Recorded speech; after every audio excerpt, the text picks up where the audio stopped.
Hi, everyone. Welcome to the Conversations with Nicole Show. I'm Nicole Huckabee. My guest today is Varun Aggarwal, a talented actor based out of Charlotte, North Carolina. I actually had the opportunity to work alongside Varun. He's fantastic. I knew then I had to have him as a guest on my show. He's originally from India, and he's going to share his remarkable journey from a young movie enthusiast to a professional actor. You'll discover how Varun's early passion for motion arts sparked his dream of acting. He also shares his experiences and roles in TV and movies. I really hope you enjoy our conversation. Let's get started.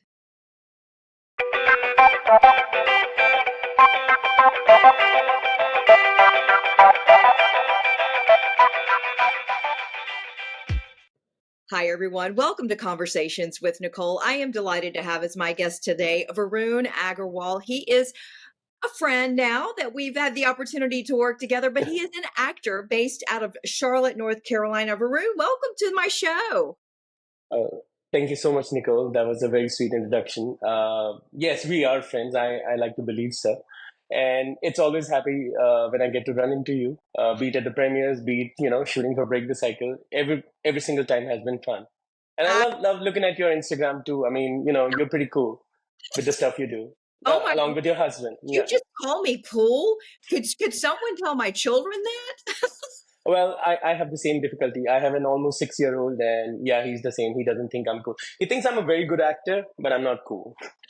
Oh gosh, that's so funny. Yeah. Kind of the same in my circumstance. My kids think I did a pretty good job of being a news anchor and all my years of experience in news, but they do not think I'm cool. So I guess it's a parent thing, right? Generational, yeah. I don't think, I mean, I come from a very loving childhood where my parents were, they were equally very loving. And even then, I don't think they were cool, but yeah, they were very loving. So I think it's a generational thing. I think so too. Well, listen, that's a perfect lead in to sharing with my audience about yourself. You just shared that you have a young son, but tell Mhm. my audience, your background, your childhood. You are from India and then came to the US. So walk us through your life. Absolutely. So yes, I was born, raised, and spoiled in a city called Chandigarh in India. It's in the north, closer to the Himalayas. In fact, we are called the foothills of the Himalayas. So, contrary to the belief that India is hot and humid, I grew up with all four seasons. I saw winter, which was colder than what I see here, and it was all fun. Um, a cool tip about the city I come from, and I actually prepared this, is I know the spelling are a little confusing, but just search for BBC, as in the British Broadcasting Corporation's Most Perfect City 2016, and it was actually awarded to my city. So you'll know it's a pretty cool place, and I'm using the word cool again and again, but I guess that's the theme. That's Uh, a great cool tip or something we didn't know. Thank you for that fun fact. Well, you're welcome.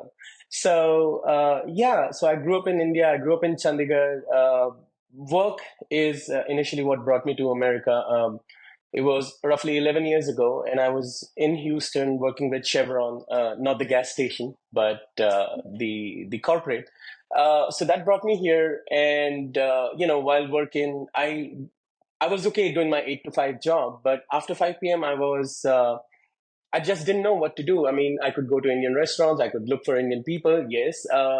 But there was this one thing that came from my childhood. I had done theater in India for 7 8 years, so I just wanted to get back in. So I went to watch this show. I still remember. I don't remember the name, but it was something to do with our late president's JF Kennedy's assassination. So I just got to hang out. And sorry, I have to cut myself here and say. I didn't know as much about the American history as I do today. So back then, it was for me a play, and I was just witnessing it, and my mind was blown. And after the show, I got to hang out with the cast, and I asked them, "Is there a good acting studio here where I can go and learn some um, acting and try my hand?" That's where I met my first coach, and eventually I came to Charlotte. I've been in Charlotte for 8 and a half years. I'm pretty much settled here. I have, like I said, an almost 6 year old. So yeah, and I love this city. It's great. Yeah, wow, well, that's quite the journey. So you really took a leap of faith to leave India to come to the US to start over. So I can't imagine what it was like for you starting over. So kind of walk us through a little bit of the unknowns when you got here. The unknowns are real, but uh, I don't know. They never, scared me. So what I mean is, like I said, when I first came here, and I remember I was working on this one idea. Back then, I had this idea that someone comes to a new country. It's a very different language, very different culture. And what if you lose your memory in the first 2 or 3 days for due to some accident, and then you're just like a child, right? You don't know anything. You just learn from your surroundings. You learn from people who are around you. So eventually, I realized that's the approach I took. I was a newborn child. I didn't know any better, and I was just saying hello to everybody because they were smiling at me, which never happened in India. So it was a great experience. You learn from it. I mean, if people are warm, which they are, and so accepting, it just becomes easy. Uh, the main part was it was I mean there was a lot of cultural difference, of course, that's bound to be, but yeah, eventually if you come from a place where you want to learn and you want to share also, um, kind of everything becomes easy. It became easy for me. Yeah, I love that. But the great way to think about it is just being a young child starting over. So you really came over, and I think when we're younger, we really don't have the fears. We don't have anything Yeah, built up yet because we haven't gotten there yet. The older we get, the more we start to worry about things, fear things. When you're younger, you're fearless. So that's a great mindset to have had when you came to America. So you already had a little bit of love for acting and the arts and that sort of thing. You get over yeah. here and you say, I want to start that. So tell me about the first things that you started to do, where you first started getting your first gig, so to speak. Walk me through that. Sure, and that was actually in Charlotte. Initially, I was doing theater. So TV and movies was never the plan. It was just to do, community theater and just keep myself immersed with it. I did it for a couple of years. I worked with Shakespeare Carolina on a play which was not Shakespeare, Man in the Iron Mask, and then I got to do Fahrenheit 451 with Three Bone Theater. They're an amazing theater group here in Charlotte. I just want to give them a shout out. It's run by the women and some pretty amazing women. I just love them. So while doing that, it was great. Life was fun. And when I and my ex we decided on having a baby and we finally got pregnant, I realized giving a project 2.5 months at a time is just not possible because you have rehearsals 5 nights a week, and then you're going for the show. So it is roughly 2 to 2.5 months. So that's when I kind of quit acting and thought, okay, what do I want to do next? I mean, if acting's not going on. And that's when, and I give huge credit to my ex, she suggested, hey, why don't you try TV and movies? It was great. The first year was all about being background or being Dr. Patel, playing the stereotype. So I was Dr. Patel in a million things, and it was everything was good. It was a one-liner here and there. And then things changed in 2022 where and again a huge shout out to Charlotte 48 Hour Film Festival, and I went for the audition. I was already taking classes with Dodge Acting Studio.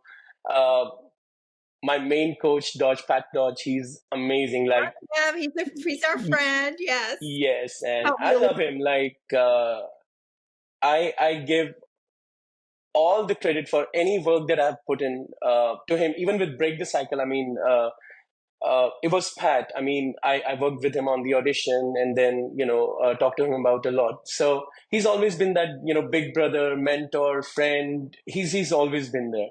And I love you, Pat, if you're watching this. Things started moving, and I was on 48 hour auditions, and I had this really cool audition where a few filmmakers were like, okay, we want you on our team. um, Came the competition, and I worked with nobody. But then I think they saw something, and they're really good friends today here in the Charlotte film community. Uh, something happened, and over the next year or so, I worked with almost every one of them. Um, and yeah, after that, it was a little bit of a challenge for 6 months, and then I got out of it, and then eventually, like a month later, I had break the cycle. So yeah, things changed pretty quickly when they started to change. Like otherwise, it was like, okay, I'm just doing this thing because I enjoy, and I love being on set, or I love being on stage. And someone's giving me something, and that's good enough. That's all I need. Yeah, that's awesome, Varun. I so enjoyed working with you, and I love your outlook, your perspective on acting. I think Thank you. we're gracious and open to what's out there and can be thankful for it. I really feel like the blessings keep coming back. I mean, you have such a following.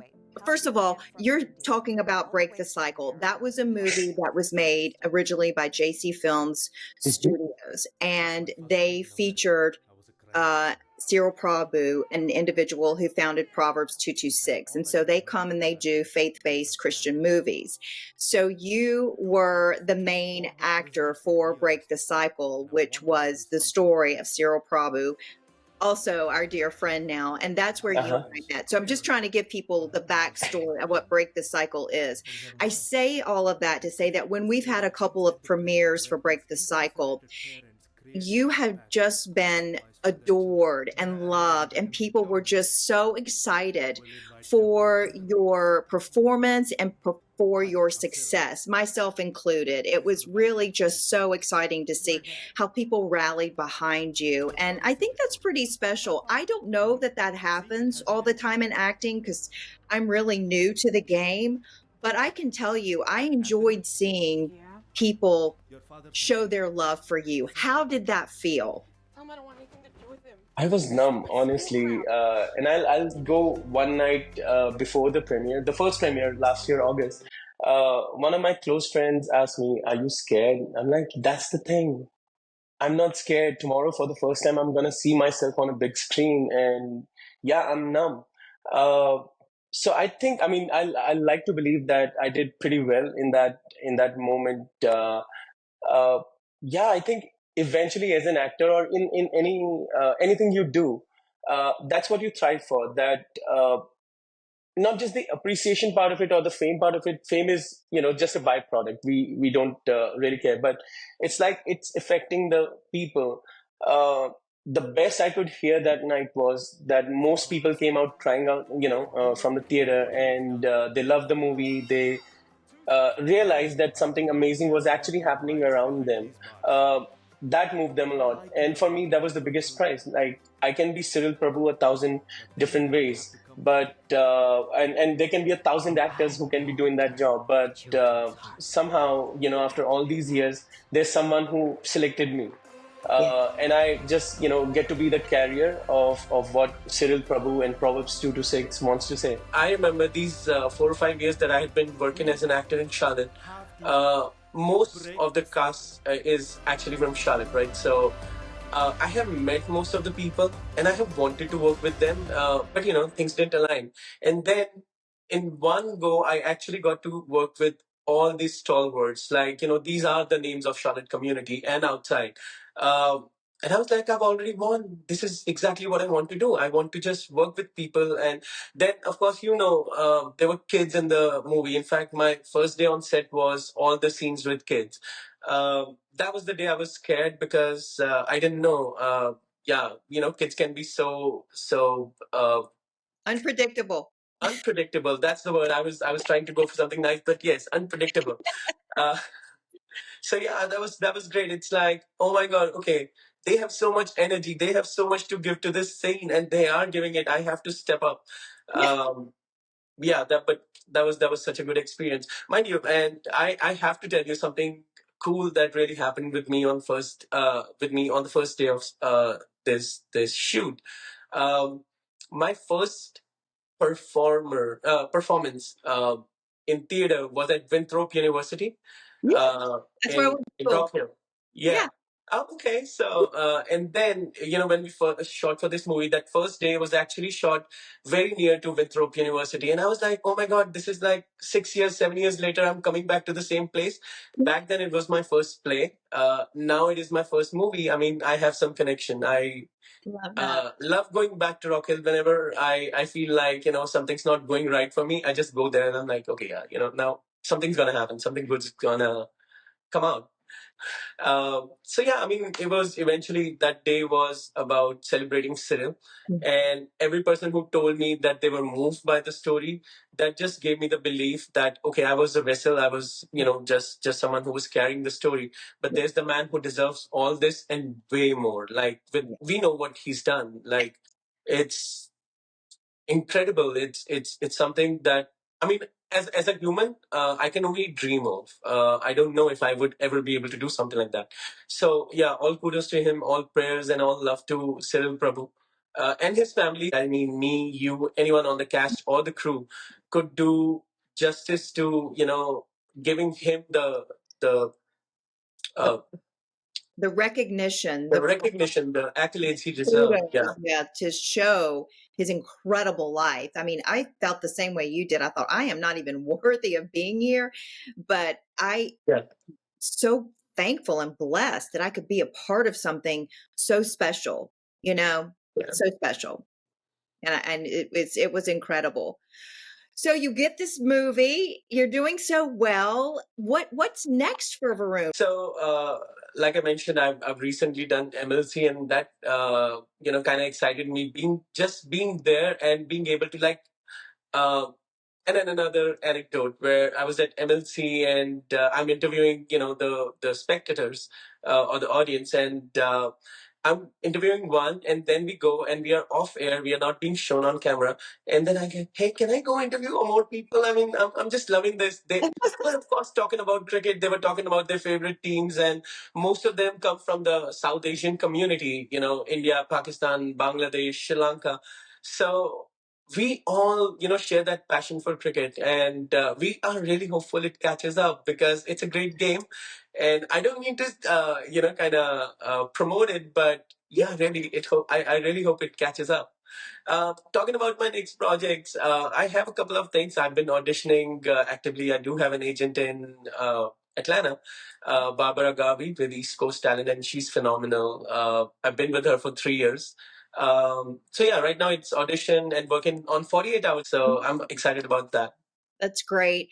I think that it's hard to really explain to folks what it is when you have to audition and then you wait and you hope and you think, well, why didn't I get something? I mean, I thought I really nailed that audition, or what could I have done better? It really is oftentimes not a reflection upon your performance. It's a reflection upon whatever the casting director is looking for. Right. It might be that for me, we already have the blonde girl who's 50 something years old, and like Yeah. you just didn't make the cut because of that, or we were looking for the brunette or whatever. So walk through the process of how you handle the world of acting and not getting discouraged. One of the things that I talk to fellow actors about is uh, you have to do your best take in auditions. Like that is real acting. Yeah. If you can make the cut. Now think about being on set. I'm sure if I assume as an actor, you're prepared for your lines, you know how you need to look, you know everything, right? So when you go on set, you are following the process, which is pretty simple. You give your best take, you send the audition in, and then you might hear back from your agent or the casting director, you might not. Yeah. But in that time, you are already working on yourself. Okay, at the acting classes with the community, that's where we grow as an actor. We go to acting classes, and I promise that is one of the things you first hear. You go to any acting studio, any acting class, that's the first thing. So for those that, may be interested in acting, what is your best advice? So I got 2 points. One is very simple. Uh, your auditions are your best take. See, once you have cracked the audition, you got the part, and you have to go on set. As an actor, I'm sure you're prepared. Like you know your lines, you know what you need to do. You have had rehearsals, or you have that comfort, you're prepared. It is the audition that matters. It is here you give your best take and tell the casting director, you know what, I'm worth it. And the second is never judge your process. Like, and I'll say this from one of my theater days. And he's a very good friend of mine. He's one of the actors I won't name. So his process was right before we went on stage, he would just lay flat down on his belly on the floor. He would do yoga, he would do meditation, he would chant. It was so cool. I mean, looking at him back then, like I'm talking about 8 years ago, it felt like, oh my God, he's doing so many things. Do I need to do it too? Don't fall into that trap. Trust your process. It's your process. You know it better. Of course, you want to make it better. So if you see something, try it. But if it works, great. If it doesn't, leave it. Everyone has their own way of approaching any role. No two people are similar. Yeah. And if you've been selected for you. You do your drills, you go there, you do what you know best, and that's it. So trust your process. Trust the process. That's great Yeah. advice, Varun. I love that. I love that. So, as we close, what is your ultimate goal? Do you have something that you really want to say, I got in this, or I made this? Or is it just a continuation of, I'm living my best life because I'm a dad and because I am get to do this, and whenever the opportunities fall, I'm good? Tell me. So I'll put it this way because I'm glad you said the dad part. And this is me every day. I promise. I mean, it's not for the interview or not for anything. I wake up every morning happy, and I wake up every morning knowing that I have a son to raise. And when your goal is that simple, everything becomes easy. I mean, everything comes after it. So I know I want to do things, but I think the end goal is to just be, someday my son saying, you know what, you're the best dad ever. And he says that, mind you, and it's the best feeling ever. So that drives me. That's one thing I want to maintain and do better at. Uh, and as an actor, I mean, so I do have a day job. In case people don't know, I work with one of the banks here in Charlotte. So the thing is, when I go on set, my motivation is not, I'm not doing this only for money or fame or anything. I go there because I'm happy. I go there because I want to do this. I might not be the best, but I know I'm going to give it my best. And that just inspires me that, okay, I'm fortunate enough, God is kind that I am getting these opportunities to just do what I want to do. So I can't really complain. That's I good can't really stuff, complain with that. Varun. I love that. First of all, you are the best dad, and one day he will say you are the coolest dad. Oh man, that's the goal. That's the goal. I think yeah, that would have been a great roundup to where we began. So good. Yeah. And I love that you said, I may not be the best, but I'm going to give it my best. And that's really what we're all called to do. Give it our best, no matter what role we're playing, whether it's Yeah. dad, or it's an actor, playing a role in a movie, TV, or whatever the case may be. Listen, it has been an absolute joy to have you on my show. Thank you for sharing your story. Thank you for what you're doing to make us all know that we can succeed in life. We can give it our very best. And how can folks keep up with you and your acting and all that's going on in your life? Well, first of all, thank you so much, Nicole. Thank you for having me on this show. I mean, again, I want to say it out loud. A man from India who came here 11 years ago, and on his first movie, he gets to work with Nicole, and we have this scene where she's interviewing me, and voila, today, cut to today, where I'm sitting right here, and we are talking about all of this. This is surreal, or as we say, surreal. So all the love and all the prayers to him for the amazing work he's doing. Uh, Anyone who wants to check out my work, please, my handles everywhere is at the rate acting Varun. Hit me up if you have seen Break the Cycle or what you thought about it, or if you like any of my work. Yeah, I would love to hear from you, We're and I would love to hear from you, Nicole. It's Well, wonderful. you're not getting rid of me. We're always going to be friends. Yeah. As you were saying that, I do remember my line was, how does a man come all the way from India to do work in the prisons? And I didn't know your backstory at the time, but how does a man from India come all the way here to be an actor? And here I am asking you that question. I know, and I was actually thinking about it yesterday. I'm like, okay, you were interviewing me as a character 1.5 years ago, and here I am talking to you. This for me is happy. I mean, what else can I ask for? So yeah, I'm Really glad. kind, and I'm humbled and honored that you took the time to talk to me. I think you're amazing, and I know that I know that our paths will continue to cross in years to come, and that 100%. Yeah, excites me. If it doesn't, I'm tracking you down to say, meet me for coffee in Charlotte, so we can get most definitely. I'm all in, and always looking forward to meet you and then talk to you. So yeah, absolutely. Varun, thank you so much for your time. I appreciate you. thank you, Nicole, and I'll Uh, talk to you. Bye. and that will do it for this edition of Conversations with Nicole. Until I see you again, I hope you have a great day.